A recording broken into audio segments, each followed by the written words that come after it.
கிறிஸ்துவுக்குள் மதுரை பரவையில் இருக்கிற தூய இம்மானுவேல் ஆலயத்தின் சார்பாக நடைபெறுகின்ற இந்த ஞாயிற்றுக்கிழமை திருத்துவ திருநாளுக்கு பின்வரும் 16ஆம் ஞாயிற்றுக்கிழமை ஆகிய இந்த நாளுக்குரிய ஆன்லைன் லைவ் ஆராதனைக்கு உங்கள் யாவரையும் அன்போடு கூட வாழ்த்தி வரவேற்கிறேன். ஏற்கனவே நான் தொடர்ச்சியாய் அறிவித்துக் கொண்டு வருகிறதை இந்த ஆன்லைன் ஆராதனையிலே தொடர்ந்து கலந்து கொள்கிறவர்கள் கவனித்திருப்பீர்கள். இது ஆராதனை ஆகையினாலே நீங்கள் யாவரும் தயவு செய்து இருக்கிற இடத்தை விட்டு இந்த ஆராதனை முடியும் வரைக்கும் வேறு இடங்களுக்கு செல்லாமல் ஆலயத்திலே எவ்வளவு பயபக்தியோடு அமர்ந்திருப்பீர்களோ அதே போல பயபக்தியாய் உங்கள் இல்லங்களிலேயே இப்போது இருக்கிற இடத்திலேயே உங்கள் பக்கத்திலே வேத புஸ்தகத்தையும் பாமாலை கீர்த்தனை புஸ்தகத்தையும் ஜெப புஸ்தகம் இருக்குமானால் அதையும் எடுத்து வைத்துக் கொள்ளும்படி உங்களை அன்போடு கேட்டுக்கொள்கிறேன். நாம் யாவரும் இணைந்து சற்று நேரம் ஆண்டவரை ஆராதிக்க போகிறோம். நம்முடைய ஆராதனைக்கு ஆரம்பமாக நாம் யாவரும் இருக்கிற இடங்களிலே தலைகளை தாழ்த்தி ஆண்டவரை நோக்கி ஜெபம் செய்வோம். கிருபை நிறைந்த நல்ல ஆண்டவரே, நீர் எங்களுக்கு கொடுத்திருக்கிற இந்த சிறப்பான நாளுக்காக நன்றி செலுத்துகிறோம். இந்த ஆராதனையிலே ஆண்டவருடைய கிருபையையும் பிரசன்னத்தையும் நாங்கள் உணரத்தக்கதாக நீர் எங்கள் மத்தியிலே அசைவாட வேண்டும் என்று நாங்கள் ஜெபிக்கிறோம். கர்த்தாவே ஆண்டவரே, நாங்கள் இருக்கிற இடத்திலிருந்து இந்த ஆராதனையை நாங்கள் அனுசரித்தாலும் ஆண்டவரே, நாங்கள் உம்மை மட்டும் இந்த ஆராதனை முழுவதிலும் காணத்தக்கதாக எங்களுடைய மற்ற எல்லா சிந்தனைகளையும் வேலைகளையும் நாங்கள் ஒதுக்கி வைத்துவிட்டு ஆண்டவரோடு கூட இந்த நேரத்தை செலவிடத்தக்கதாக ஆண்டவர் எங்களுக்கு எல்லா சூழல்களையும் ஏற்றதாய் அமைத்து கொடுத்து எந்த தடையும் இல்லாமல் நாங்கள் உம்மை ஆராதிக்க ஆண்டவர் எங்களுக்கு கிருபை செய்து வழிநடத்த வேண்டும் என்று இயேசு கிறிஸ்துவின் மூலம் ஜெபிக்கிறோம் நல்ல பிதாவே, ஆமென். நம்முடைய ஆராதனைக்கு ஆரம்பமாக நாம் யாவரும் எழுந்து நின்று கிறிஸ்து சபை பாமாலைகளிலே 264ஆம் பாமாலை பாடுவோம். பாமாலை எண் 264, நல்மீட்பர் இயேசு நாமமே என் காதுக்கு இன்பமாம்.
ஆண்டவரை நாம் தரிசிப்பதற்கு நம்முடைய பாவங்களே இடையூறாக தடுப்பு சுவராக இருக்கிறது என்று வேதவசனம் கூறுகிறது. ஆகையினாலே நம்முடைய ஆண்டவரை நாம் ஆராதிக்க ஆயத்தமாகி இருக்கிற இந்த வேளையிலே நம்முடைய பாவங்களை அறிக்கை செய்வது மிக முக்கியமான ஒரு கடமை. பாவங்களை அறிக்கை செய்து ஆண்டவர் நம்முடைய பாவங்களை மன்னிக்கும்படியாக நாம் வேண்டுதல் செய்து அந்த பாவங்களில் இருந்து நாம் விடுதலை பெற்ற நிலையிலேதான் ஆண்டவரை நாம் தரிசிக்கவும் ஆண்டவரை ஆராதிக்கவும் முடியும். ஆகையினாலே இருக்கிற இடங்களிலே நாம் முழங்கால் படியிட்டு நம்முடைய பாவங்களை ஆண்டவருடைய சமூகத்திலே அறிக்கை செய்வோம். ஆண்டவரே, நான் என்னுடைய பேச்சினாலே, செய்கையினாலே, சிந்தனையினாலே நான் செய்த எல்லா பாவங்களையும் நீர் மன்னித்து இப்போது நான் உம்மை காண, உம்மை ஆராதிக்க, உம்முடைய வார்த்தைகளை கேட்க இந்த பாவங்கள் எனக்கு தடையா இல்லாதபடிக்கு ஆண்டவரே நீர் மன்னியும் என்று சொல்லி பொதுவான பாவ அறிக்கையின் வழியாக நம்முடைய பாவங்களை சேர்ந்து அறிக்கை செய்வோம். சர்வ வல்லமையும் மிகுந்த இரக்கமும் உள்ள பிதாவே, தப்பிப்போன ஆடுகளைப் போல நாங்கள் நம்முடைய வழிகளை விட்டு வழியை அலைந்து போனோம். எங்கள் இருதயத்தின் யோசனைகளுக்கும் விருப்பங்களுக்கும் மிகவும் இணங்கி நடந்தோம். ஒரு பரிசுத்த கற்பனைகளுக்கு விரோதமாய் குற்றம் செய்தோம். செய்யத்தக்கவைகளை செய்யாமல் செய்யத்தகாதவைகளை செய்து வந்தோம். எங்களுக்கு சுகமே இல்லை. ஆனாலும் ஆண்டவரே தேவரீர் எங்கள் கர்த்தராகிய இயேசு கிறிஸ்துவின் மூலமாய் மனிதருக்கு அருளி செய்த வாக்குத்தத்தங்களின்படியே நிர்பாக்கியமுள்ள குற்றவாளிகளாகி எங்களுக்கு இறங்கும். தப்பிதங்களை அறிக்கையிடுகிற எங்கள் மேல் பொறுமையாயிரும். பாவத்தின் நிமித்தம் துக்கப்படுகிற எங்களை சீர்படுத்தும். மிகவும் இரக்கமுள்ள பிதாவே, உம்முடைய பரிசுத்த நாமத்துக்கு மகிமை உண்டாகும்படி நாங்கள் இனி தேவபக்தியும் நீதியும் தெளிந்த பக்தியும் உள்ளவர்களாய் நடத்துவர இயேசு கிறிஸ்துவின் நிமித்தம் எங்களுக்கு கிருபை செய்திருக்கிறோம். ஆமென். நம்முடைய கர்த்தராகிய இயேசு கிறிஸ்துவின் பிதாவாய் இருக்கிற சர்வ வல்லமையுள்ள தேவன் பாவியின் மரணத்தை விரும்பாமல் அவன் தன் பாவத்தை விட்டு திரும்பி பிழைப்பதையே விரும்பி பாவத்தின் நிமித்தம் துக்கப்படுகிற தமது ஜனத்துக்கு பாவ விமோச்சனத்தையும் மன்னிப்பையும் கூறி அறிவிக்க தம்முடைய பணிவிடைக்காரருக்கு அதிகாரத்தையும் கட்டளையையும் அருளி செய்திருக்கிறார். மெய்யாய் மனம் திரும்பி தமது பரிசுத்த சுவிசேஷத்தை உண்மையாய் விசுவாசிக்கிற யாவருக்கும் அவர் பாவங்களை மன்னித்து விமோச்சனம் செய்கிறார். ஆகையால் கடைசியிலே அவருடைய நித்திய ஆனந்தத்தில் சேரத்தக்கதாய் இத்தருணத்தில் நாம் செய்கிறது அவருக்கு பிரியமாயிருக்கவும் இனி உயிரோடு இருக்கும் நாளெல்லாம் மாசில்லாமல் பரிசுத்தம் உள்ளவர்களாய் நடக்கவும் அவர் நமக்கு மெய்யான மனம் திரும்புதலையும் தம்முடைய பரிசுத்த ஆவியையும் அருளி செய்ய வேண்டும் என்று நம்முடைய கர்த்தராகிய இயேசு கிறிஸ்துவின் மூலமாய் அவரை வேண்டிக் கொள்ள கடவோம். கர்த்தர் கற்பித்த ஜெபத்தை சேர்ந்து சொல்வோம். பிரமண்டலங்களில் இருக்கிற எங்கள் பிதாவே, உடைய நாமம் பரிசுத்தப்படுவதாக, உடைய ராஜ்யம் வருவதாக, உடைய சித்தமர மண்டலத்திலே செய்யப்படுகிறது போல பூமியிலேயும் செய்யப்படுவதாக. அன்றைய எங்கள் அப்பத்தை எங்களுக்கு இந்த தாரும். எங்களுக்கு விரோதமாய் குற்றம் செய்கிறவர்களுக்கு நாங்கள் மன்னிக்கிறது போல எங்கள் குற்றங்களை எங்களுக்கு மன்னியும். எங்களை சோதனைக்குள் பிரவேசிக்க பண்ணாமல் தீமை நின்று எங்களை ரட்சித்துக் கொள்ளும். ராஜ்யமும் வல்லமையும் மகிமையும் என்றென்றைக்கும் உம்முடையவைகளே. ஆமென். நாம் யாவரும் நின்ற நிலையிலே 141வது சங்கீதத்தை மாறி மாறி வாசிப்போம். மாறி மாறி வாசிக்க வேண்டிய சங்கீதம் 141. கர்த்தாவே, உம்மை நோக்கி கூப்பிடுகிறேன், என்னிடத்திற்கு வர தீவிரியும். நான் உம்மை நோக்கி கூப்பிடுகையில் என் சத்தத்திற்கு செவிகொடும். என் விண்ணப்பம் உமக்கு முன்பாக தூரமாகவும் என் கையெடுப்பு அந்திகளியாகவும் இருக்க கடவுது. கர்த்தாவே, என் வாய்க்கு காவல் வையும், என் உதடுகளின் வாசலை காத்துக்கொள்ளும். அக்கிரமம் செய்கிற மனுஷருடைய ஆகாமிய கிரியைகளை நடப்பிக்கும்படி என் இதயத்தை துர்மார்க்கத்திற்கு இணங்க ஒட்டாதேயும். அவர்களுடைய ருசியுள்ள பதார்த்தங்களில் ஒன்றையும் நான் சாப்பிடாமல் இருப்பேனாக. நீதிமான் என்னை தயவாய் குட்டி என்னை கடிந்து கொள்ளட்டும். அது என் தலைக்கு எண்ணெயைப் போல் இருக்கும். என் தலை அதை அல்லல் தட்டுவதில்லை. அவர்கள் இக்கட்டுகளில் நான் இன்னும் ஜெபம் பண்ணுவேன். அவர்களுடைய நியாயாதிபதிகள் கண்மலை சார்புகளில் இருந்து நலுண்டு போகிறது போது என் வார்த்தைகள் இன்பமானவைகள் என்று கேட்பார்கள். பூமியின் மேல் ஒருவன் மரத்தை வெட்டி பிளக்கிறது போல எங்கள் எலும்புகள் பாதாள வாய்க்கு நேராய் சிதறடிக்கப்பட்டிருக்கிறது. ஆனாலும் ஆண்டவராகிய கர்த்தாவே, என் கண்கள் உம்மை நோக்கி இருக்கிறது. உம்மை நம்பி இருக்கிறேன். என் ஆத்துமாவை வெறுமையாக விடாதேயும். அவர்கள் எனக்கு வைத்த கண்ணியின் சிக்குகளுக்கும் அக்கிரமக்காரரின் சுருக்குகளுக்கும் என்னை விலக்கி ரட்சியும். துன்மார்க்கர் தங்கள் வலைகளில் அகப்படுவார்கள். நானும் கர்த்தருக்கு தப்பி போவேன். பிதாவுக்கும் குமாரனுக்கும் பரிசுத்த ஆவிக்கும் மகிமை உண்டாவதாக. ஆதியிலும் இப்பொழுதும் எப்பொழுதுமான சதா காலங்களிலும் மகிமை உண்டாவதாக. ஆமென். அப்படியே நின்றவாறு நம்முடைய விசுவாசத்தை அப்போஸ்தலர் விசுவாச பிரமாணத்தின் வழியாக சேர்ந்து சொல்வோம். வானத்தையும் பூமியையும் படைத்த சர்வ வல்லமை உள்ள பிதாவாகிய தேவனை விசுவாசிக்கிறேன். அவருடைய ஒரே குமாரனாகிய நம்முடைய நாதர் இயேசு கிறிஸ்துவையும் விசுவாசிக்கிறேன். அவர் பரிசுத்த ஆவியினாலே கன்னிமரியாள் கருத்தில் உட்பவித்துக் பிறந்தார். பொந்திபிலாத்துவின் காலத்தில் பாடுபட்டு சிலுவையில் அறைந்து மரித்து அடக்கம் பண்ணப்பட்டு பாதாளத்தில் இறங்கினார். 3ஆம் நாள் மரித்தோரிடத்திலிருந்து எழுந்தருளினார். பரமண்டலத்துக்கு ஏறி சர்வ வல்லமையுள்ள பிதாவாகிய தேவனுடைய வலது பாசத்தில் வீற்றிருக்கிறார். அவ்விடத்திலிருந்து உயிருள்ளோரையும் மரித்தோரையும் நியாயம் தீர்க்க வருவார். பரிசுத்த ஆவியை விசுவாசிக்கிறேன். பொதுவாயிருக்கிற பரிசுத்த சபையும் பரிசுத்தவான்களுடைய ஐக்கியமும் பாவ மன்னிப்பும் சரீர உயிர்த்தெழுதலும் நித்திய ஜீவனம் என்று விசுவாசிக்கிறேன். ஆமென். ஜெபம் செய்வோம். திருத்துவ திருநாளுக்கு பின்வரும் 16ஆம் ஞாயிற்றுக்கிழமை ஆகிய இந்த நாளுக்குரிய சுருக்க ஜெபம். ஆண்டவரே, உமது திருச்சபையை உம்முடைய ஆதரவில்லாமல் மோசத்துக்கு விலகி சுகமாயிருக்க கூடாதாகையால் உமது சகாயத்தினாலும் தயவினாலும் அதை என்றென்றைக்கும் காப்பாற்றி இடைவிடாது உமது இரக்கத்தினாலே அதை சுத்திகரிக்கவும் பாதுகாக்கவும் வேண்டும் என்று எங்கள் கர்த்தராகிய இயேசு கிறிஸ்துவின் மூலமாய் வேண்டிக் கொள்கிறோம். தொடர்ந்து ஜெபம் செய்வோம். சமாதானத்திற்காக ஜெபிப்போம். சமாதானத்துக்கு காரணரும் ஏக சிந்தையை விரும்புகிறவருமாகிய தேவனே, உமை அறிவதே நித்திய ஜீவன், உமை சேவிப்பதே மெய் சுயாதீனம்.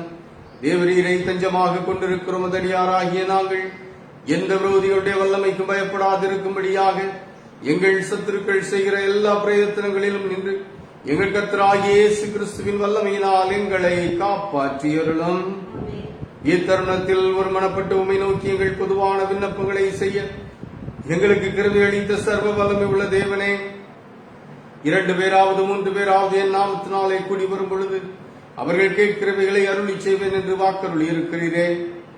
கர்த்தாவே, உமதடியாராகி எங்களுக்கு வேண்டிய நன்மைகள் உண்டாக எங்கள் விருப்பங்களையும் வேண்டுதல்களையும் இப்பொழுது நிறைவேற்றி இம்மையிலே உம்முடைய சத்தியத்தை அறிகிற அறிவையும் அருமையிலே நித்திய ஜீவனையும் எங்களுக்கு கட்டளையிட்டருளும்.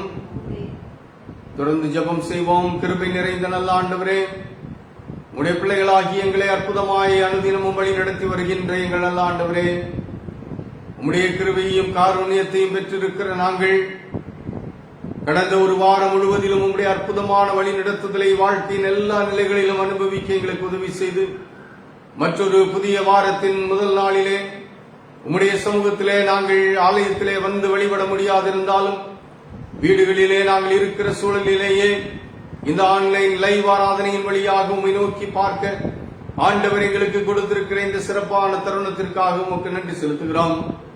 ஆண்டவரே, எங்கள் ஒவ்வொருவருடைய வாழ்க்கையிலும் இதுவரைக்கும் அற்புதங்களை செய்து அதிசயமாய் வழி நடத்தி வந்து கொண்டிருக்கின்ற எங்கள் ஆண்டவர், இனிமேலும் அமிதமாக நிறைவான நன்மைகளையும் வாழ்க்கையின் எல்லா சூழ்நிலைகளையும் கடப்பதற்குரிய பலனையும் சத்துவத்தையும் எங்களுக்கு கொடுத்து நீர் விரும்புகின்ற வாழ்வு வாழ்ந்து உம்முடையவர்களாய் நாங்கள் நிலைத்திருக்க எங்களுக்கு நீர் கிருபை செய்ய வேண்டும் என்று ஜெபிக்கிறோம். சிறப்பாக எங்களுடைய தூய இம்மானுவேல் ஆலய அங்கத்தினர்கள் யாவரையும் உம்முடைய கரத்திலே தருகிறோம். வயது முதிர்ந்தவர்களை உம்முடைய கரத்திலே தருகிறோம். கர்த்தாவே, ஆண்டவரே, உம்முடைய கிருபையினாலே அவர்கள் ஒவ்வொருவரும் பாதுகாக்கப்பட வேண்டும் என்று ஜெபிக்கிறோம். சரீரத்தில் இருக்கிற எல்லா பலவீனங்களையும் ஆண்டவர் அவர்களை விட்டு மாற்றி போட்டு அவைகளை தாங்குவதற்குரிய பலனை கொடுத்து நல்ல உணவு உட்கொள்வதற்குரிய கிருபைகளை கொடுத்து சரீரத்திலே பலவீனப்பட்ட பாகங்கள் எல்லாவற்றையும் ஆண்டவர் பலப்படுத்தியருள வேண்டும் என்று உடைய சமூகத்திலே ஜெபிக்கிறோம். சிறு குழந்தைகளில் இருந்து ஒவ்வொருவரையும் உடைய கருத்திலே நாங்கள் தருகிறோம். கர்த்தாவே, சிறு குழந்தைகளுக்கு வேண்டிய பாதுகாவலையும் பலனையும் ஞானத்தையும் சரியான வளர்ச்சிகளையும் ஒவ்வொரு காலகட்டத்திலும் ஆண்டவர் தர வேண்டும் என்று ஜெபிக்கிறோம். வேலை செய்து படிக்கிறவர்களுக்காக ஜெபிக்கிறோம். படிப்புக்கு வேண்டிய ஞானத்தை தாரும். உம்முடைய ஞானத்தை பெற்றவர்களாக நல்ல சுகத்தோடு பலத்தோடு இப்போது இருக்கிற கொரோனா பாதிப்புகள் எதுவும் இல்லாமல் உம்முடைய பிள்ளைகள் கல்வி சாலைக்கு சென்று வர ஆண்டவர் நீர் அனுகிரகம் செய்ய வேண்டும் என்று நாங்கள் ஜெபிக்கிறோம். கர்த்தாவே, வேலைக்காக காத்திருக்கிறவர்களுக்கு நல்ல வேலை வாய்ப்புகளை தாரும். வேலையில் இருக்கிறவர்களுக்கு ஆண்டவர் வேலையின் எல்லா அசௌகரியங்களை மாற்றி சுகமாய் மன நிம்மதியோடு வேலைக்கு சென்று வர எல்லா சூழல்களையும் தாங்கிக் கொள்ள நீர் பலனை கொடுக்க வேண்டும் என்று நாங்கள் ஜெபிக்கிறோம். கர்த்தாவே, திருமணத்திற்காக காத்திருக்கிறவர்களுக்கு ஏற்ற வாழ்க்கை துணைகளை தாரும். வேலை இடமாறுதல்களுக்காக ஜெபிக்கின்றவர்கள், தொழில் செய்கின்றவர்கள், வியாபாரம் செய்கின்றவர்களை உடைய கரத்திலே தருகிறோம். வியாபாரத்தையும் தொழிலையும் செய்வதற்குரிய ஞானத்தை தாரும். போட்டிகள் எதிர்ப்புகளுக்கு மத்தியிலும் எங்கள் பிள்ளைகள் சரியாய் வியாபாரத்தை முன்னெடுத்து செல்வதற்கு ஆண்டவர் நீர் அருள் செய்ய வேண்டும் என்று ஜெபிக்கிறோம். கர்த்தாவே, குடும்பத்திலே பலவிதமான தேவைகளோடு இருக்கிற குறிப்பாக பொருளாதார தேவைகளோடு சமாதான குறைவோடு இருக்கிற ஒவ்வொருவரையும் உடைய கரத்திலே தருகிறோம். தேவைகளை சந்தித்து குடும்பங்களை அமைதியாய் நிதானமாய் நடத்தி செல்ல ஒவ்வொருவருக்கு வேண்டிய கிருபைகளை தாரும். ஒவ்வொருவருடைய வீட்டிலும் ஆண்டவருடைய பிரசன்னத்தை அவர்கள் எல்லா நிலைகளிலும் உணரவும், எல்லா நிலைகளிலும் உமக்கு கீழ்ப்படிந்தவர்களாக, உம்முடைய வசனங்களுக்கு இசைந்த நிலையிலே வாழ்கின்றவர்களாக அவர்கள் இருக்கத்தக்கதாக ஆண்டவர் நீர் அனுகிரகம் செய்ய வேண்டும் என்று நாங்கள் ஜெபிக்கிறோம். சுவாமி, எங்கள் திருச்சபை மக்களுடைய எல்லா தேவைகளையும் சந்திக்கின்ற அதே வேளையிலே எங்களுடைய திருச்சபை விஸ்தரிப்பு பணிக்காகவும் நாங்கள் ஜெபிக்கிறோம். ஆண்டவரே, அந்த பணியை சரியாய் நடத்தி செல்வதற்கு உம்முடைய பிள்ளைகளுடைய உள்ளங்களை ஏவி ஆண்டவர் கொடுத்துக் கொண்டிருக்கின்ற உதாரத்துவமான காணிக்கைகளுக்காக உங்களுக்கு ஸ்தோத்திரம். ஆண்டவரே, இன்னும் தேவைகள் எல்லாவற்றையும் நீர் சந்தியும். ஏற்ற வேளையிலே நாங்கள் அந்த வேலையை தொடங்கி சரியான நேரத்தில் அதை நாங்கள் முடிக்க ஆண்டவர் எங்களுக்கு கிருபை தாரும். இப்போது இருக்கிற இந்த லாக்டவுன் சூழ்நிலைகள் எதுவும் எங்களுக்கு இடைஞ்சலா இல்லாதபடிக்கு ஆண்டவர் நீர் எல்லா சூழ்நிலைகளுக்கு மேலாகவும் நீர் கிரியை செய்து எங்களுடைய ஆலயத்தின் விஸ்தரிப்பு காரியங்களையும் நீர் அழகாய் முன்னெடுத்து செல்ல எங்களுக்கு நீர் பலன் தர வேண்டும் என்று நாங்கள் ஜெபிக்கிறோம். இந்த ஆராதனையிலே எங்களுடைய ஆலயத்தின் மக்களுக்கு மட்டுமல்ல, நாங்கள் இப்போது கேட்ட அனைத்து காரியங்களையும் இந்த ஆராதனையிலே இணைந்திருக்கிறவர்கள், இணைய போகிறவர்கள் ஒவ்வொருவருடைய வாழ்விலும் ஆண்டவர் நீர் நிறைவாய் செய்து ஆசீர்வதிக்க வேண்டும் என்று நாங்கள் ஜெபிக்கிறோம். உலகத்தின் பல இடங்களிலிருந்து இந்த ஆன்லைன் ஆராதனையிலே எங்களோடு இணைந்திருக்கின்ற உடைய பிள்ளைகளோடு கூட ஆண்டவருடைய பிரசன்னம், ஆண்டவருடைய வழிநடத்துதல், ஆண்டவருடைய நிறைவு தங்கி இருக்கட்டும். இயேசு கிறிஸ்துவின் மூலம் ஜெபிக்கிறோம் நல்ல பிதாவே. வேத பாடம் வாசிக்க கேட்போம். இந்த நாளுக்கென்று குறிக்கப்பட்டிருக்கின்ற திருமறை பகுதி 2 ராஜாக்களின் புஸ்தகம் 2ஆம் அதிகாரம் 1ஆம் வசனம் முதல் 1, 2, 3 வசனங்களை வாசிக்க கேட்போம். 2 ராஜாக்கள் 2வது அதிகாரம் 1, 2, 3 வசனங்கள்.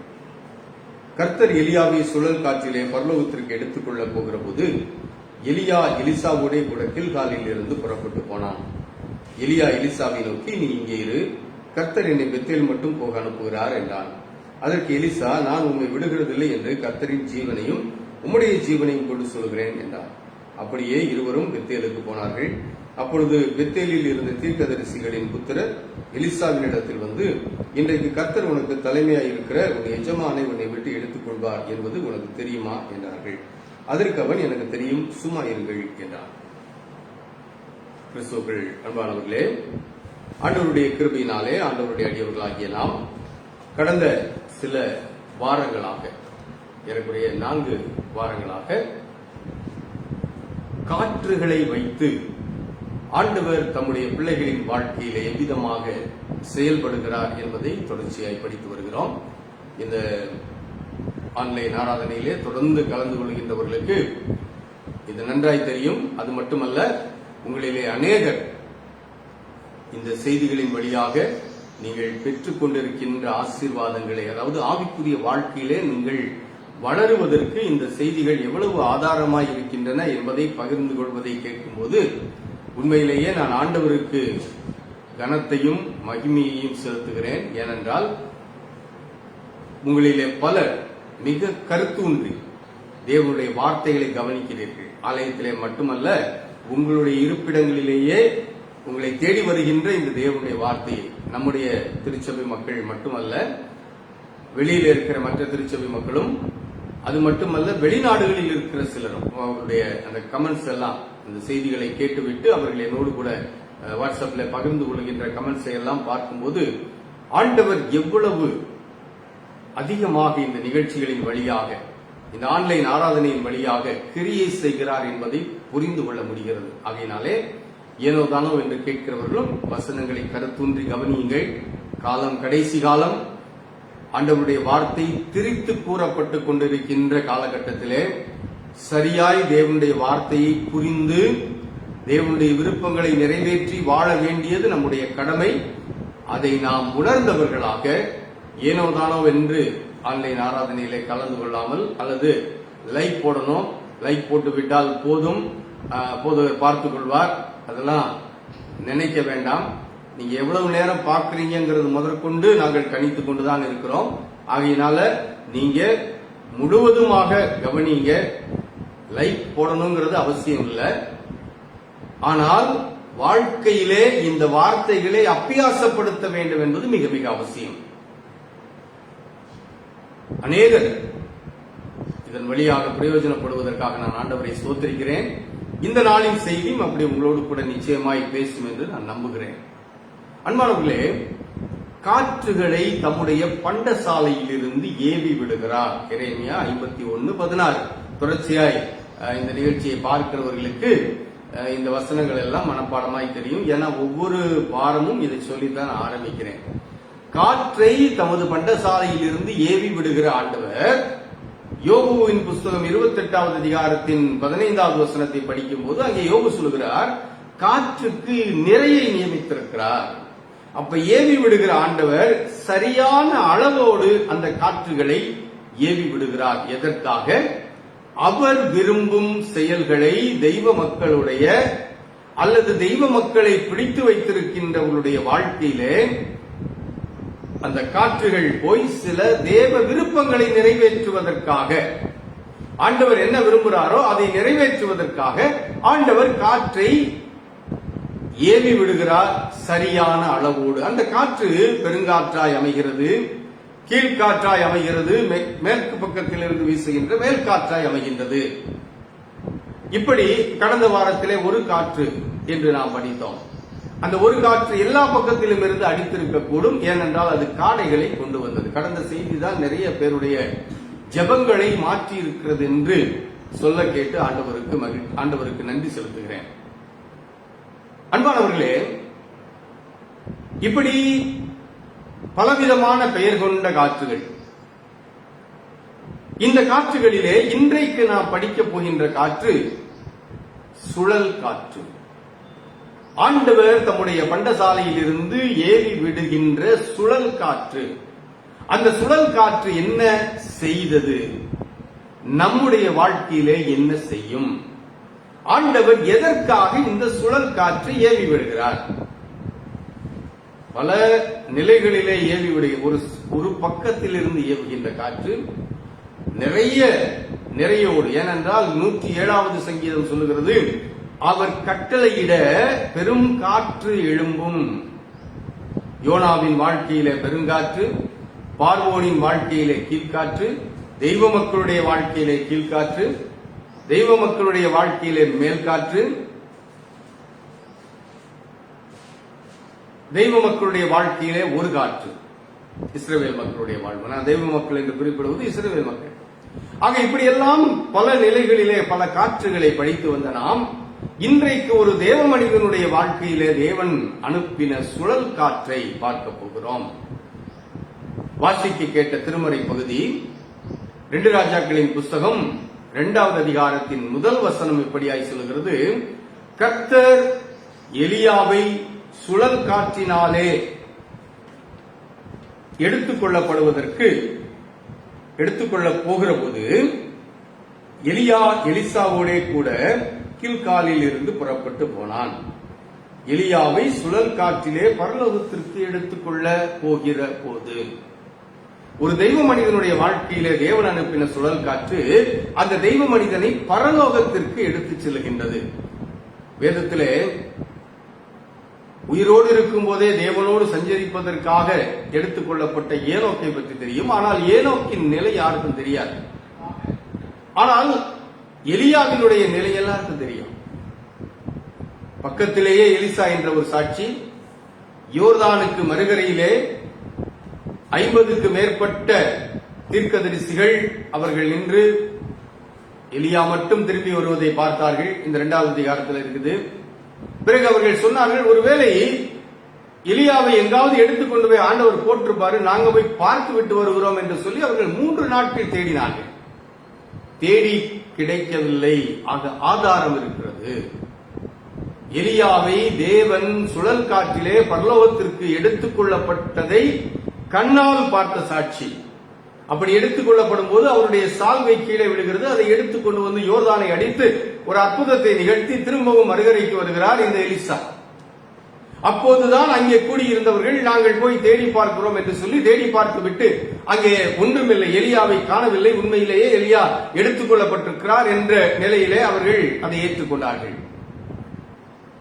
எலியாவின் வாழ்க்கையிலே ஏன் இந்த சுழல் காற்று பரலோகத்திற்கு அவரை எடுத்துக் கொண்டு போனது? அன்பானவர்களே, இந்த எலியாவின் வாழ்க்கையை நாம் சற்று ஆரம்பத்தில் இருந்து கவனிப்போமானால், அவருடைய வாழ்க்கையிலே மிக உன்னதமான, யாரும் செய்ய முடியாத, யாராலும் நிகழ்த்த முடியாத பல அற்புதமான நிகழ்வுகளை நாம் வேதத்திலே படிக்கிறோம். 1 ராஜாக்களின் புஸ்தகம் 17வது அதிகாரத்தை நீங்கள் எடுத்து படிப்பீர்களானால், அங்கே 3 அற்புதமான சம்பவங்கள் சொல்லப்பட்டிருக்கின்றன. நமக்கு ரொம்ப தெரியும். ஒரு சம்பவத்தை நாம் படித்திருக்கிறோம். எலியாவை ஆண்டவர் காகத்தினாலே போஷித்த சம்பவம். எலியா தேவனுடைய விருப்பத்தை நிறைவேற்றி, தேவனுடைய வார்த்தையை நிறைவேற்றி, தேவன் ஆகாபுக்கு எதிராய் சொல்ல சொன்ன வார்த்தையின்படி ஆகாபுக்கு முன்னால சொல்லிட்டார். அதனால ஆண்டவர் என்ன பண்ணாரு? இந்த எலியாவை காப்பாற்ற வேண்டும் என்று சொல்லி எலியாவுக்காக ஒரு திட்டம் போடுகிறார். கேரித்திலே போய் ஒளிந்து கொள், அந்த கேரித்தின் நீரை நீ குடிப்பாய், நான் உனக்கு அப்பமும் இறைச்சியும் காகங்களின் வழியாக அனுப்புவேன். ஆண்டவர் அழகாய் போஷித்தார், நமக்கு நன்றாய் தெரியும். பல நேரங்களிலே நாமும் விரும்புகிறோம், ஆண்டவரே எலியாவை போஷித்தது போல என்னையும் போஷியும் என்று கேட்கிறோம். சில நேரங்களிலே சில உதவிகள் நமக்கு கிடைக்கும் போது, சில கஷ்டமான சூழல்களிலே உதவிகள் கிடைக்கும் போது நாம் என்ன நினைக்கிறோம்? ஆண்டவர் அனுப்பின காகம் அவர்கள் என்று பேசுகிறோம். நான் பேசுவேன். சில கடினமான சூழ்நிலைகளிலே எனக்கு உதவி, எதிர்பாராத சூழ்நிலைகளில் நான் விரும்பின அந்த உதவிகள் கிடைக்கும் போது நான் சொல்லுவேன், ஆண்டவர் எனக்கு அனுப்பின காகம் இவர்கள், என்னுடைய தேவை அறிந்து எனக்கு ஆண்டவர் கொடுப்பதற்காக எனக்கு அனுப்பின காகம் இவர்கள். அப்படி நாமும் பல நேரங்களிலே சொல்லுகிறோம். ஆண்டவர் அப்படி அற்புதமான உதவிகளை செய்கிறார். எப்பயும் அப்படி ஒரு உதவி வேணும் எலியாவை போல விரும்புகிறோம். யாருக்கும் கிடைக்காத உன்னதமான ஒரு அனுபவம் எலியாவுக்கு கிடைத்தது. அதனால சுழல் காட்டில் எடுத்துக் கொள்ளப்பட்டாரா? படிக்கலாமே. அது மட்டுமல்ல, அங்கிருந்து சாரிபாத் ஊருக்கு அனுப்பப்படுகிறார். ஆண்டவரே அவர் என்னை கிளம்பு, இனிமே கேரி தார வச்சு போக பண்ணினார். சாரிபாத்துக்கு அனுப்புறாரு. சாரிபாத்திலே ஒரு விதவை வீட்டை ஆண்டவர் ஆயத்தம் பண்ணி வைத்தார். அந்த விதவை வீட்டிலே எலியா போய் தங்குகிறார். அந்த விதவையின் நிலை பரிதாபம். அது ரொம்ப விரிவாக பேசினா அதுக்கே நேரம் ஓடிடும். அந்த விதவை எலியா வார்த்தையின்படி அவருக்கு முதலாவது அப்பம் சுட்டு கொடுக்கிறாள். விளைவு என்ன? அந்த பஞ்சகாலம் முழுவதிலும் அவள் வீட்டிலே பானையிலே மாவும் குறையவில்லை, எண்ணெயும் குறையவில்லை. அப்படிப்பட்ட ஒரு உன்னதமான ஆசீர்வாதத்தை அவள் பெற்றுக் கொண்டாள். அது மட்டுமல்ல, அதே அதிகாரத்திலே பின்பக்கம் வருகிறது, அவருடைய வாலிப மகன் மரித்து போகிறான். மரித்து போன உடனே அவள் எலியாவை ரொம்ப மோசமா பேசுறாள். அதெல்லாம் வசனங்கள் இருக்குது. மனவெறுப்புல அவ பேசுறா. ஆண்டவர்கிட்ட போய் எலியா முறையிடுகிறார். ஆண்டவர் வார்த்தைகளின்படி அந்த வாலிபனை அவர் கிடத்தி அந்த வாலிபன் மேலே விழுந்து ஆண்டவரிடத்திலே ஜெபித்த போது அந்த வாலிபனுக்குள் மூச்சு வருகிறது. அவன் இறந்து போன வாலிபன் உயிரோடு எழும்புகிறான். ஆக அந்த ஒரு அதிகாரத்துக்குள்ள எவ்வளவு உன்னதமா இருங்க. ஆண்டவர் காகத்தை கொண்டு போஷிக்கிறார். ஆண்டவர் சாரிபாத் என்ற ஊருக்கு அனுப்பி அந்த விதவையின் வீட்டில் எண்ணெயும் மாவும் குறையாமல் பாதுகாக்கிறார். அந்த எலியாவின் வழியாக அந்த விதவையின் செத்துப்போன மகனை எலியாவை வைத்து எழுப்புகிறார். 18வது அதிகாரத்துக்கு 1 ராஜாக்கள் 18. அங்கு ஒரு உன்னதமான சம்பவம் இருக்கிறது. என்ன சம்பவம்? 450 பாகாலின் தீர்க்கதரிசிகள், இன்னும் பெருங்கூட்டம். ஆகாப் ராஜாவும் உட்கார்ந்திருக்கிறான். ஒரு போட்டி, யார் தெய்வம்? பாகால் தெய்வமா, கர்த்தர் தெய்வமா? சவால் விடுகிறார் எலியா. ஆண்டவர் என்னோடு இருக்கிறார், நான் சொல்றது ஆண்டவர் எனக்கு செய்வார் என்ற நம்பிக்கையில் அவர் சொன்னார். வானத்திலிருந்து அக்கினியை இறக்குகின்ற தெய்வமே உண்மையான தெய்வம். பெரும்போட்டி. 450 தீர்க்கதரிசிகளும் ஆட்டம் போடுகிறார்கள், குதிக்கிறார்கள். எலியா அவர்களை தனிநபராய் கேள்வி செய்கிறார். அந்த 18வது அதிகாரத்தை படிச்சீங்கன்னா ரொம்ப அழகா இருக்கும். உங்க ஆண்டவர் பிரயாணம் போயிருப்பா, உங்க ஆண்டவர் அப்படி இருப்பா, இப்படி இருப்பா, அதனால நீங்க நல்லா எழுப்புங்க. தூங்குவாரா இருக்கும், எழுப்புங்க. இப்படிலாம் எலியா கேள்வி பண்ணுகிறார். ஒன்றும் நடக்கவில்லை. அந்திப்பலி செலுத்தும் நேரத்தில் எலியா கொண்டு வந்து 12 குடம் தண்ணீரை இவருடைய பலிபீடத்திலே ஊற்றச் சொல்கிறார். ஊற்றினார்கள். பலிபீடம் தண்ணீரால் நிரம்பி இருக்கிறது. ஆண்டவரை நோக்கி ஒரே ஒரு ஜெபம் செய்கிறார். ஆண்டவரே என்னை கேட்டருளும், இவங்களுக்கு முன்னால் என்னை கேட்டருளும் என்று 2 வசனங்கள்ல ஒரு அழகான ஜெபம். வானத்தில் இருந்த அக்கினி இறங்கி கர்த்தரே தெய்வம் என்று நிரூபித்தது. அப்படிப்பட்ட ஒரு உன்னதமான செயலை செய்த ஒரு மாமனிதன் எலியா. இது எலியாவின் வாழ்க்கையில நாம் பார்க்கின்ற மிக உன்னதமான அனுபவங்கள். இதெல்லாம் நமக்கு கிடைக்கவே கிடைக்காது அப்படின்னு நம்ம பார்த்துட்டு இருக்கிறோம் இல்லையா? அவ்வளவு உன்னதமான உயர்வான ஆசீர்வாதங்களை தேவனிடத்திலிருந்து பெற்று தேவனுக்காக வல்லவரும் காரியங்களை செய்த ஒரு மாமனிதன் எலியா. அப்ப இப்ப சொல்லலாம் நம்ம இல்லையா, அதனால எலியாவை ஆண்டவர் சுழல் காற்றிலே எடுத்துக்கொண்டு போய்விட்டார்.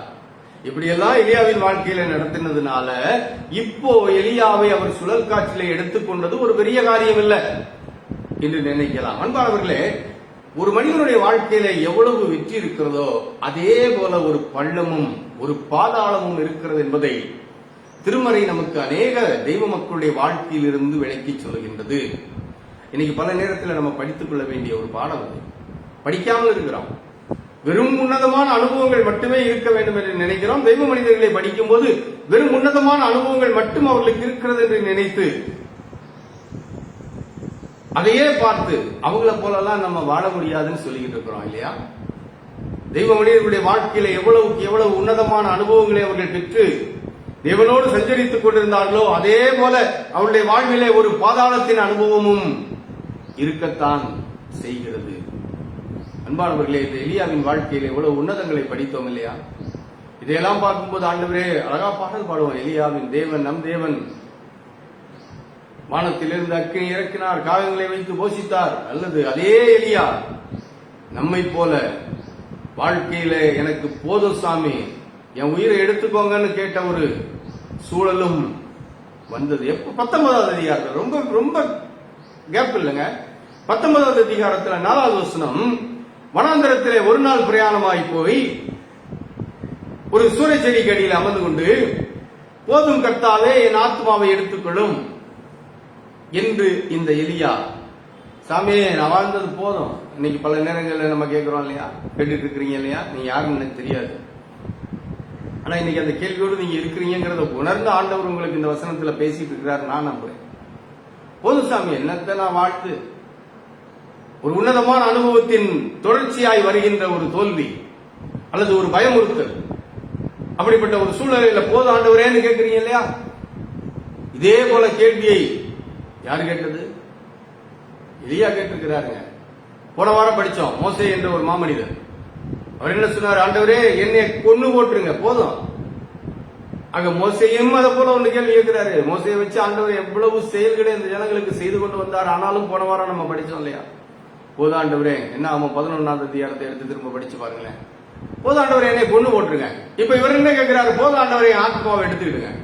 யாரு? எலியா. ஆக ஒரு வெற்றியை மட்டும் பார்த்து கொண்டிருக்கிற நாம் அவருடைய வாழ்வின் தோல்வியையும் படிக்கணும். படிச்சாதான் சமநிலை. ஆண்டவரின் வாழ்க்கையில வெற்றியும் கொடுப்பார், என் சோர்வின் அடிப்படையிலே என் மனம் நோகும்படியாக நான் பேசுவதற்கும் அனுமதிப்பார். அவர் அனுமதிக்கலன்னு இந்த பேச்சு வராது. அனுமதிப்பார், கொடுக்க மாட்டாரு, அனுமதிப்பார். அந்த அனுமதியை நம்ம எடுத்துக்கிறது. ஏன்னா நம்ம ரொம்ப பெரிய ஞானிகள் இல்லையா, நம்ம ஆண்டவருக்கே ஞானம் புகட்டுகின்றவர்கள் இல்லையா. ஆகையினால நம்ம என்ன பண்ணிடுவோம், அவர் கொடுத்திருக்கின்ற அந்த சுயாதீனத்துல அவருக்கே ஞானம் என்னை எடுத்துக்கோங்க ஆண்டவரே, என் வாழ்க்கை போதும் ஆண்டவரே, என்னத்தை நான் வாழ்ந்து சாதிச்சேன். உங்க வாழ்க்கையில் அவர் என்ன வைத்திருக்கிறார் என்பதை உணராமல் யாருக்குமே தெரியாது. எதிர்காலம் யாருக்குமே தெரியாது. கடந்த காலங்களை பிசாசு சொல்லுவான். நிறைய பேர் சொல்லுவாங்க இல்லையா, நாங்க அங்க போய் கேட்டோம், இங்க போய் கேட்டோம், அவங்க சொன்னாங்க, இவங்க சொன்னாங்க. கடந்த காலங்களை எல்லாம் மிகச் சரியாய் சொல்லுவார்கள். ஆனால் நிகழ்காலம் மட்டும் தேவனுடைய கரத்தில் இருக்கிறது. உள்ளங்கைகளிலே வரைந்து வைத்திருக்கிறேன்னு சொன்னார் இல்லையா. என் அன்பான தெய்வ மக்களே, கிறிஸ்தவர்களே, உங்களுக்கு பேசிட்டு இருக்கிறேன். உங்களுடைய எதிர்காலம் தேவனுடைய கரத்தில் இருக்கு. மற்றவங்களை பத்தி நம்ம பேச வேண்டிய அவசியம் இல்லை. அது அவரவருடைய சுயாதீனம். இப்ப நான் பேசுறது யாருக்கு தெரியுமா? கிறிஸ்தவர்களுக்கு. கிறிஸ்தவர்களே இன்றைக்கு அங்க ஓடி போய் கேட்கறது, இங்க ஓடி போய் கேட்கறதுங்கிற ஒரு அவலத்தில் இருக்கிறோம். கடந்த காலங்களை பிசாசு நேர்த்தியாய் சொல்லுவான், கரெக்டா சொல்லுவான். ஆனா எதிர்காலம் தெரியாது. இதுதான் இந்த பகுதி நமக்கு படித்து கொடுக்கின்ற ஒரு பாடம். என்ன பாடம்? எலியாவின் எதிர்காலம் எலியாவுக்கு தெரியலைங்க. இவ்வளவு தூரம் ஆண்டவர்கிட்ட இருந்து அற்புதங்களை பெற்று நிறைவேற்றின எலியா, அவருக்கென்று தேவன் வைத்திருக்கின்ற சுழல் காற்றை பற்றி தெரியாமல் போனாரே. அவருக்கென்று தேவன் வைத்திருந்த சுழல் காற்று அவரை பரலோகத்திற்கு எடுத்துக்கொள்ள போகிறது என்பதை தெரியாமல் அவர் பிறற்றி கொண்டு கிடக்கிறார். ஒரு நாள் பிரயாணம் போய் ஒரு செடிக்கடியில என்ன நடந்துச்சு? யேசபேல் என்கின்ற அந்த ராணி என்ன சொல்லிட்டா, நாளைக்கு இந்த நேரத்துக்குள்ள நீ என்னுடைய தீர்க்கதரிசிகளுக்கு செய்ததை போல உனக்கு செய்ய போறேன். அவர் என்ன செஞ்சாரு? 450 பாகால் தீர்க்கதரிசிகளை பட்டய கருத்தினால் கொண்டு போட்டார் கர்மேல்ல வச்சு. அந்த செய்தி அவளுக்கு அறிவிக்கப்பட்ட போது 450 என்னுடைய தீர்க்கதரிசிகளுக்கு நீ செஞ்சதை நான் உனக்கு நாளைக்கு செய்வேன். ஓடுறாருங்க, உயிர் பிழைக்க ஓடுகிறார். உள்ளுக்குள்ள எப்படியாவது வாழ்ந்துடணுங்கிற ஒரு வேகம். ஆனா வாய் என்ன சொல்லுது? போதுங்கத்தாங்க. வாழ்க்கையிலே மனமுறிவு, வாழ்க்கையிலே தேவன் என்னோடு கூட இருந்து அதிசயங்களையும் அற்புதங்களையும் செய்து கொண்டிருக்கிறார் என்று சாட்சி சொன்ன அதே வாய். அன்பான தெய்வ மக்களே, எத்தனை பேருக்கு உங்க சாட்சி பிரயோஜனமா இருந்துச்சுன்னு நீங்க சொன்னீங்க. ஆனா இன்னைக்கு நீங்க என்ன சொல்லிட்டு இருக்கிறீங்க? போதும் கர்த்தாவே, என் வாழ்க்கையில இப்படி எனக்கு பிரச்சனை இருக்குது, என் கூட இருக்கிறவங்களே எனக்கு எதிரியா இருக்கிறாங்களே, என் உறவுகளே, என் உடன்பிறப்புகளே எனக்கு விரோதமா இருக்குதே, நான் என்ன போதும், இனிமே நான் வாழ்ந்து என்ன செய்ய? மனமுறிவோடு இருக்கிறீர்களோ? எலியா அப்படி மனமுறிவுல தான் தேவையில்லாத ஒரு விண்ணப்பத்தை வச்சுட்டார், தேவையில்லாத ஒரு வார்த்தையை கேட்டுவிட்டார். ஆண்டவரே போதும். அது வரைக்கும் அவருடைய வாழ்க்கையிலே அவரை உன்னதமான நிலையிலே வைத்திருந்த ஆண்டவர் இந்த வார்த்தை வந்த பிறகு அவர்கிட்ட ரொம்ப ஜாக்கிரதையா ஹேண்டில் பண்றார். அது வரைக்கும் ரொம்ப ஜாக்கிரதை, அதுக்கு பிறகு ரொம்ப ஜாக்கிரதையா அவரை நடத்திட்டு போறார்.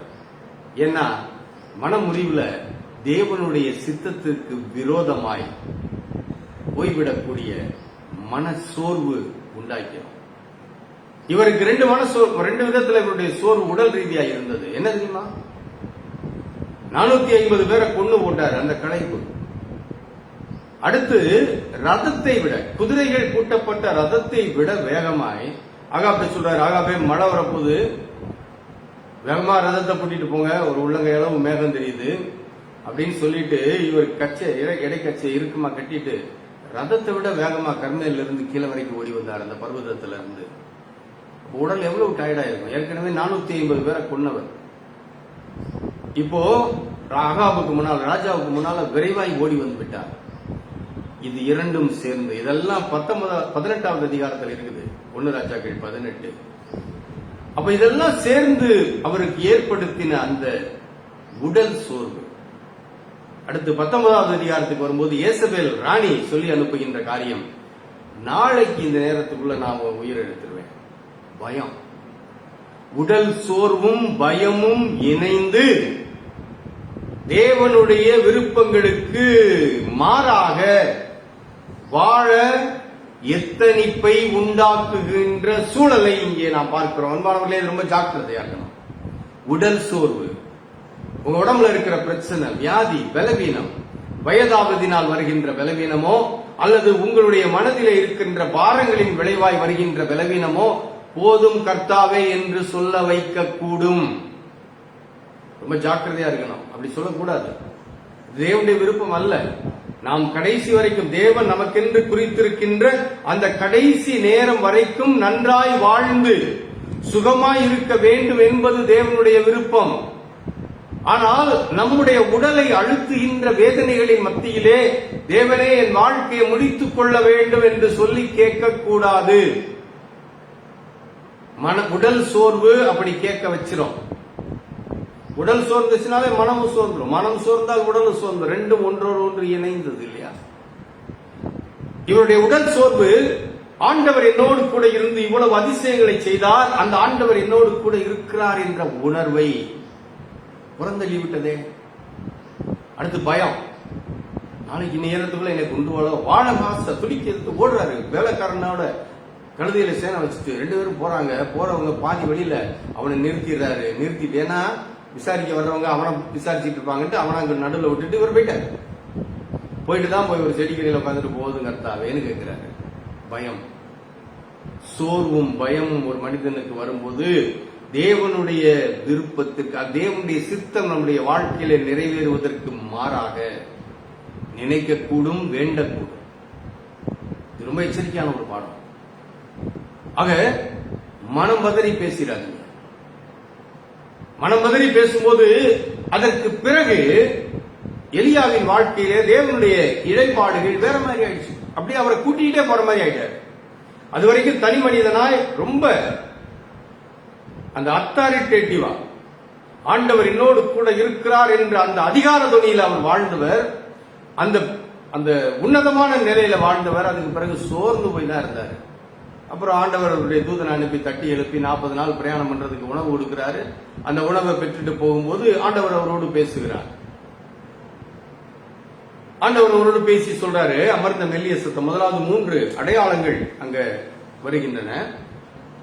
அந்த அடையாளங்களில் எல்லாம் ஆண்டவர் இல்ல. இவர் அந்த அடையாளங்களை எல்லாம் பார்த்துட்டு ஆண்டவர் இருக்கிறாரோன்னு நினைக்கிறாரு. ஆனா அந்த அடையாளங்கள் இல்ல. 19வது அதிகாரத்துல 11, 12 இந்த வசனங்கள்ல ஆண்டவர் அவரோடு பேசின அடையாளங்கள் இருக்கிறது. அதை மட்டும் நான் சொல்றேன்.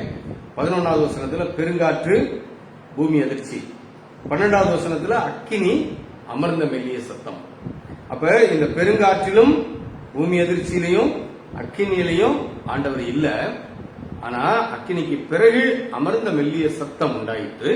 அந்த சத்தத்தின் வழியாக ஆண்டவர் இவரோடு பேசுறார். பெருங்காற்று, பூமி அதிர்ச்சி, அக்கினி. அதுக்கு பிறகு அமர்ந்த மெல்லிய சத்தத்தில் ஆண்டவர் அவரோடு பேசுகிறார். பேசி என்ன சொல்றாரு தெரியுமா? நீ மட்டும் தனியா இல்ல, நீ ஒத்தையில உட்கார்ந்து புலம்புற இல்லையா, நான் மட்டும்தான் மீதியா இருக்கிறேன், எல்லாத்தையும் கொண்டுட்டாங்க, நீ மட்டும் இல்ல, இன்னும் 18வது வசனம் 7000 பேர் இன்னும் மீதியா இருக்கிறாங்க. இப்ப இந்த சோர்வும் பயம் வந்த உடனே என்ன வந்திருக்கு தெரியுமா? ஒரு தனிமை உணர்வு. அந்த தனிமை உணர்வு நம்முடைய வாழ்வையே புரட்டி போடுகின்ற தனிமை உணர்வு. அன்பானவர்களே, இதுக்கெல்லாம் இடம் கொடுத்துறாதீங்க. சோர்வும் பயமும் வரும்போது தனிமை உணர்வு, நான் மட்டும் தான் இருக்கிறேன், வேற யாருமே இல்ல, அவ்வளவுதான் என் வாழ்க்கையில இனி ஒண்ணுமே இல்ல, போதும் சாமி. எலியாவே கேட்கிறாரு, நம்ம எல்லாம் ஏமாத்துறோம். எலியா ஆண்டவரோடு கூட இருந்து அரும்பெரும் செயல்களை செய்த எலியாவே கேட்கும் போது ரொம்ப ரொம்ப ஜாக்கிரதையா இருக்கணும். அது என்ன பண்ணி தெரியுமா? தனிமை உணர்வை கொண்டு வந்தவங்க. அந்த தனிமை உணர்வு என்னுடைய வாழ்வை நான் முன்னெடுத்து, அதாவது தேவனுடைய சித்தத்தின்படி முன்னெடுத்து செல்ல விடாமல், போதும் போதும், ஆண்டவர் உங்களுக்கு என்ன உயர்வு வைத்திருக்கிறார் என்று உங்களுக்கு தெரியுமா? ஆண்டவர் உங்களுடைய வாழ்விலே உங்களை இன்னும் என்னவெல்லாம் செய்ய வைக்க போகிறார் என்று உங்களுக்கு தெரியுமா? இன்னும் எத்தனை பேருக்கு ஆசீர்வாதமாய் உங்களை வைக்க போகிறார் என்று தெரியுமா? அன்பான பெரியவர்களே, 60 வயது, 65 வயது, 70 வயது, 80 வயது, எனக்கு உடலெல்லாம் இப்படி வலிக்குது. ஒரு காலத்துல நீங்க செஞ்ச வேலை அதிகம், அதனால் உங்களுடைய உடல் உறுப்புகள் எல்லாம், எலும்புகள் எல்லாம் தேய்ந்து இன்னைக்கு வலியில உட்கார்ந்து இருக்கிறீங்க. இன்னும் தேவன் உங்களுடைய வாழ்க்கையில வைத்திருக்கிற சித்தத்தை நிறைவேற்றுவதற்கு உங்களை பயன்படுத்த முடியும். போதும், எனக்கு 65 வயசாச்சு, இன்னும் நான் வாழ்ந்து என்ன பிரயோஜனம்? 80 வயசாச்சு, நான் வாழ்ந்து என்ன பிரயோஜனம்? 70 வயசாச்சு வாழ்ந்து கேட்காதீங்க. அப்படி கேட்பீர்களானால் தேவன் உங்கள் வாழ்க்கையிலே அவருடைய விருப்பத்தை நிறைவேற்ற முடியாமல், அதாவது இதுவரைக்கும் நீங்க தனியா செஞ்சுட்டு வந்தீங்க தேவனுடைய விருப்பத்தை, இனிமேல் உங்களுக்கு ஒரு ஆளை சேர்த்துருவாரு, உங்களுடைய ஆசீர்வாதம் பகிர்ந்து கொள்ளப்படும். இது திருமறையின் அடிப்படை போதனைகளிலே ஒன்று. மோசே என்ற ஒரு மாமனிதன் ஆண்டவரிடத்தில் சாக்கு சொல்லிக்கிட்டே இருந்த போது ஆண்டவர் என்ன சொன்னார் தெரியுமா? ஆண்டவர் அழைத்தது மோசேயை, ஆனா கடைசியில் ஆண்டவர் என்ன சொல்லிட்டாரு? ஆரோன் உனக்கு வாயாரமா, 2 பேரும் சேர்ந்து போங்கட்டாரு. அந்த ஆசீர்வாதம் பகிர்ந்து அளிக்கப்பட்டது. அதே போல இங்க எலியா எப்போ தனிமையில, அந்த உடல் சோர்வுல, பயத்துல, தனிமையில அவர் புலம்பினாரோ உடனே ஆண்டவர் என்ன பண்ணார் தெரியுமா? அந்த 19வது அதிகாரம் முடிகிறதுக்குள்ளேயே எலிசா என்கின்ற தேவ மனிதனையும் அவரோடு கூட சேர்த்து விட்டார். எப்பா, இனிமே நீ தனியா போக முடியாதுப்பா, இனி நீ தனியா போனீன்னா நீ எனத்தையாவது இப்படி வாய் தவறி பேசுன மாதிரி பேசி என்னுடைய விருப்பத்திற்கு முரணாய் நீ வாழ்ந்து விடுவாய். ஆகையினால நீ இனி தனியா போகாத, உனக்கு நான் ஒரு துணையை கொடுத்துறேன். அது வரைக்கும் தனி மனிதனாய் வாழ்க்கையிலே தேவனோடு, தேவனுக்காக அரும் பெரும் செயல்களை செய்த ஒரு மாமனிதனுடைய வாழ்க்கையிலே இன்னொருவரையும் தேவன் இணைத்து விடுகிறார். எதுக்காக? ஏன் அந்த செயல் நடக்குது? ஆண்டவருடைய வார்த்தைக்கு இனி ஒருவேளை இவர் மீறி நடந்து விடக்கூடும். காரணம் என்ன தெரியுமா? போதும் கர்த்தாவே என்று அவர் கேட்டது. போதும் சாமின்னு கேட்டது. அப்ப இருந்தே அவருடைய வாழ்வை அவர் ஒரு நிலைக்கு கொண்டு வருவதற்கு திட்டம் போட்டு விட்டார். போதும்பா, இனிமே நீ தனியா ஒண்ணு செய்ய மாட்ட, உனக்கு துணைக்கு நான் வைக்கிறேன். ஆனாலும் உன் வாழ்க்கையிலே நான் வைத்திருக்கிற நேர்த்தியான உன்னதத்தை உலகம் காண வேண்டும், உலகம் கடைசி வரைக்கும் பேச வேண்டும். ஏனென்றால் நீ எனக்காக வாழ்ந்தாய். ஆனா இப்போ நீ உன்னுடைய மனசோர்வு, பயம், தனிமை உணர்வு இவைகளின் அடிப்படையிலே நீ இனி என்னுடைய விருப்பத்தை தனியா நிறைவேற்ற முடியாது, ஆகையினால உனக்கு நான் ஒரு ஆளை கூட சேர்த்து விடுறேன். ஆனாலும் உன் வாழ்க்கையிலே என்னுடைய விருப்பத்தை நான் நிறைவேற்றியே தீர்வேன். நீ விரும்புற தேவ சித்தத்துக்கு விரோதமா வாழணும்னு, நீ விரும்புற என்னுடைய விருப்பத்திற்கு விரோதமாய் போய்விட வேண்டும் என்று. ஆனால் உன் வாழ்க்கையிலே நான் உன்னை நிலைநிறுத்தி உனக்கு துணைக்கு ஆள வச்சு என்னுடைய நாள் வரைக்கும் உன்னை நான் நிலைநிறுத்துவேன் என்று சொல்லி நிலைநிறுத்தி அந்த நாள் முடிந்த போது ஆண்டவர் சுழல் காற்றை அனுப்புகிறார். அன்பானவர்களே, தேவனுடைய சுழல் காற்று எப்போ வரும் தெரியுமா? தேவனுடைய சித்தம் உங்கள் வாழ்க்கையிலே கடைசி வரைக்கும் நிறைவேறி அவருடைய நாள் வரும்போது உங்கள் வாழ்க்கையிலே தேவனுடைய சுழல் காற்று வீசும். தேவனுடைய சுழல் காற்றுகள் எல்லா நேரமும் உங்க வாழ்க்கையில வீசுகிறார்கள். ஆண்டவரே என்னை எடுத்துக் கொள்ளுங்கள், சுழல் காற்று வராது. ஆனால் எப்போது நீங்க திரும்பவும், ஆனா அதுல இந்த திரும்பவும்ங்கிறதுல ஒரு குறை இருக்கிறது. அது வரைக்கும் நீங்கள் மட்டும் அனுபவித்த ஆசீர்வாதத்தை இப்போ பகிர்கிறது. அந்த குறை வேணும் அவங்களுக்கு. மாத்தி கேளுங்க. ஆண்டவரே இதுவரைக்கும் நான் கேட்டுட்டேன், உடல் சோர்வு, பயம், இதன் அடிப்படையில கேட்டேன். ஆண்டவரே என்னை மன்னிங்க, இனிமே அப்படி கேட்க மாட்டேன். ஆண்டவரே எலிசா இன்னொன்று வேண்டாம் என் வாழ்க்கையில, போதும், நானே உம்மோடு கூட கடைசி வரைக்கும் வருகிறேன். உம்முடைய சுழல் காற்று என் வாழ்க்கையில வீசும் கடைசி நேரம் வரைக்கும். அன்பானவர்களே, நீங்க தேவனுடைய சித்தத்திற்கு இசைந்த நிலையிலே உங்கள் வாழ்க்கையை நடத்தும் போது உங்களோடு இருக்கிற ஆண்டவர் அவருடைய விருப்பத்திற்கு மாறாக நீங்கள் செயல்பட நினைக்கும் போது உங்களை தடுத்து நிறுத்துகிறார். எப்போ? நீங்க அவருக்குள்ளே இருக்கும்போது. சிலருடைய வாழ்க்கையை விட்டுறாரு இல்லையா? யூதாஸ் காரியத்தெல்லாம் விட்டுட்டாரு, தடுத்து நிறுத்தல. அப்படி ஒரு பரிதாபம் வேண்டாம். அப்போ தேவனுடைய ஏற்ற நேரம் வரும்போது உங்கள் வாழ்க்கையில சுழல் காற்று வீசும். அப்ப தேவனுடைய பண்டகசாலையிலிருந்து ஏவி விடப்படுகின்ற சுழல் காற்று தேவனுடைய நேரம் வரும்போது நம்முடைய வாழ்க்கையிலே வீசும். அப்படி வீசும்போது நம்முடைய எடுத்துக்கொள்ளப்படுதல் மிக உன்னதமான எடுத்துக்கொள்ளப்படுதலாய் இருக்கும். உலகம் பேசும் எடுத்துக்கொள்ளப்படுதலாய் இருக்கும். உலகம் பூராவும் நினைவு கூறப்படுகின்ற எடுத்துக்கொள்ளப்படுதலாய் இருக்கும். இப்ப எலியாவுக்கு என்ன நடந்துச்சு பாருங்களேன். 2 ராஜாக்களின் புஸ்தகம் 12வது அதிகாரத்தை படிப்போம். 2 ராஜாக்கள் 2வது அதிகாரம் 11வது வசனம். அதுக்கு முன்னால் 2 பேரும், இவர் முதல்ல சொல்றாரு நான் பெத்தேல் வரைக்கும் போறேங்கிறாரு, நீங்க இருங்கிறாரு. ஆனா எலிசா நான் மாட்டேன், பின்னால்தான் வருவேங்கிறாரு. அப்ப சிலர் கேள்வி பண்றாங்க, அவர் அதை பத்தி கவலைப்படல. அடுத்து எலிசா சொல்றாரு நான் எரிகோ மட்டும் போறேன், நீங்க இல்ல நான் இங்க எங்க போனாலும் உங்க கூட தான் வருவேன்ட்டு வர்றாரு. அதுக்கு பிறகு சொல்றாரு நான் யோர்தானுக்கு போறேன், நானும் வருவேன்றாரு. யோர்தானுக்கு போகும்போது அவர் தன்னுடைய சால்வியை முறுக்கி யோர்தான் அடிக்கிறார். யோர்தான் 2ஆய் பிரிகிறது, மறுகரைக்கு போய்விட்டார்கள். அதுக்கு பிறகு அவர் எடுத்துக்கொள்ளப்படுகிறார். எடுத்துக்கொள்ளப்படும் முன்னதாக கேட்கிறாரு உனக்கு என்ன வேணும்? உங்க வரம் எனக்கு ரெட்டிப்பா வேணும்.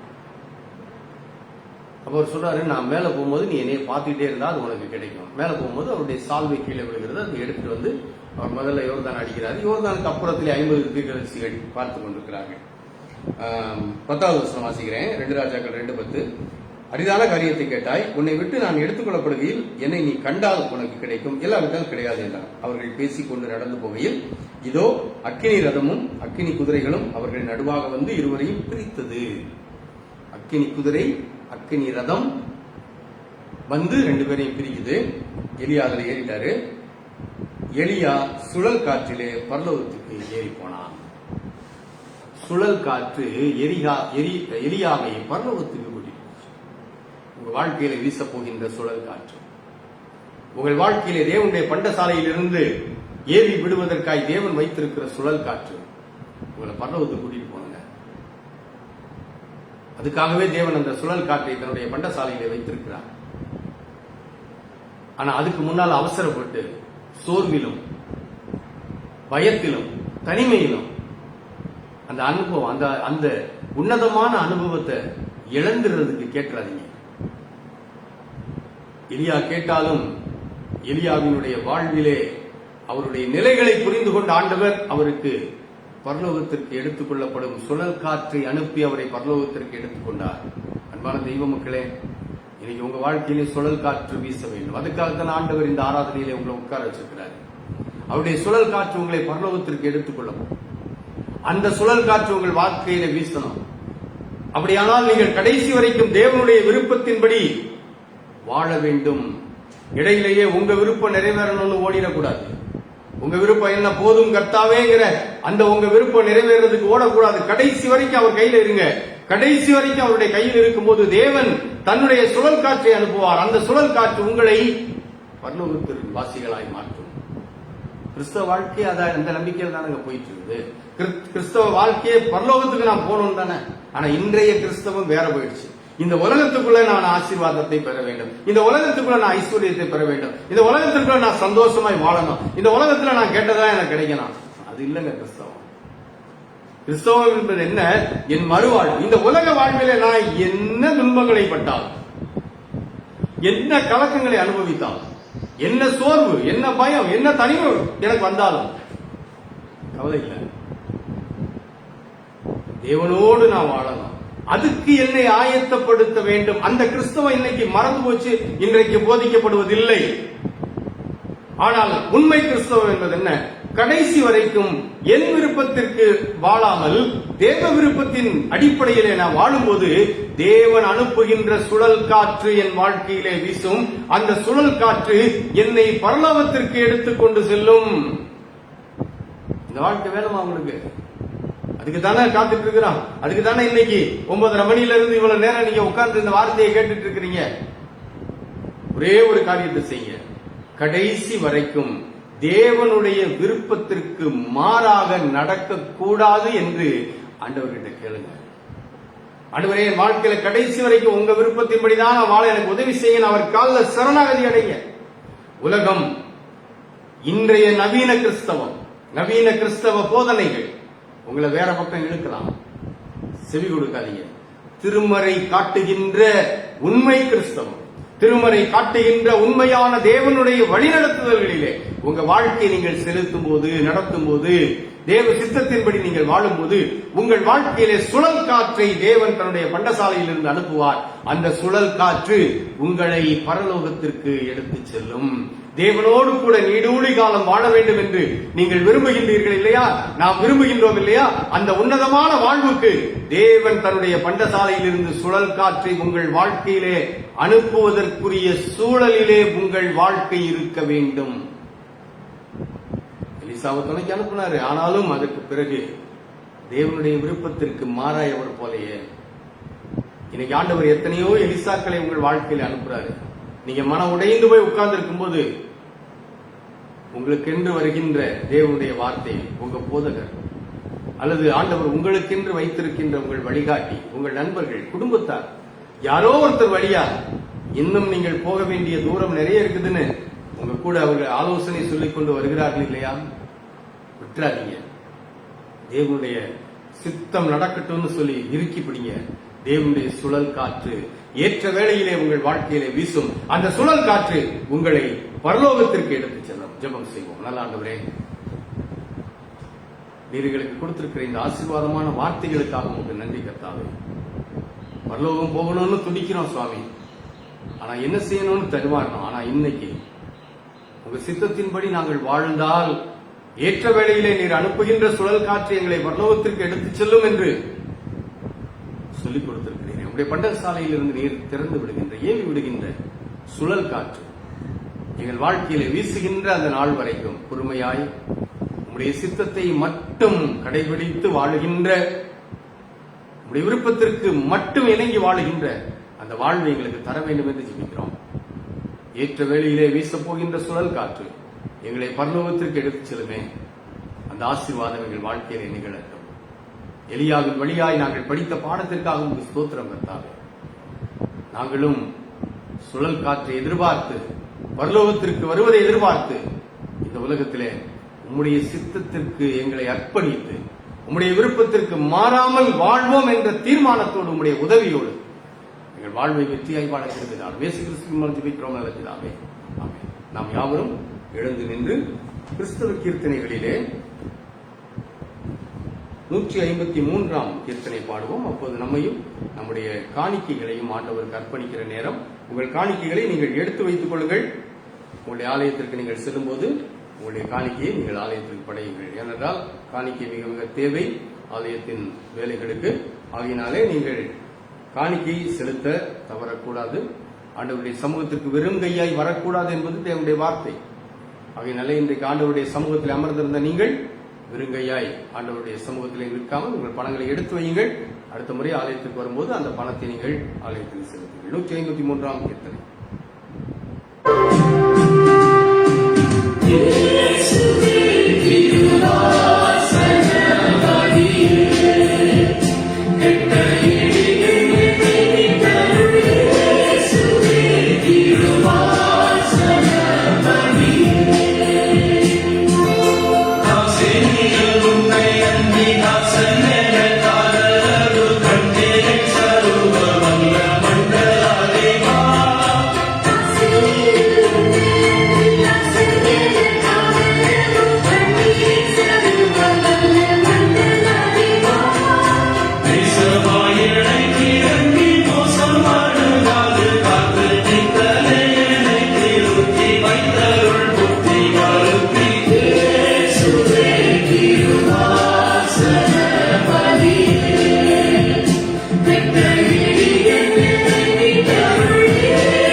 நல்ல ஆண்டவரே, இந்த ஆராதனையிலே ஆரம்பத்திலிருந்து எங்களோடு கூட நீர் இருந்ததை நாங்கள் உணர எங்களுக்கு உதவி செய்கிறேன்.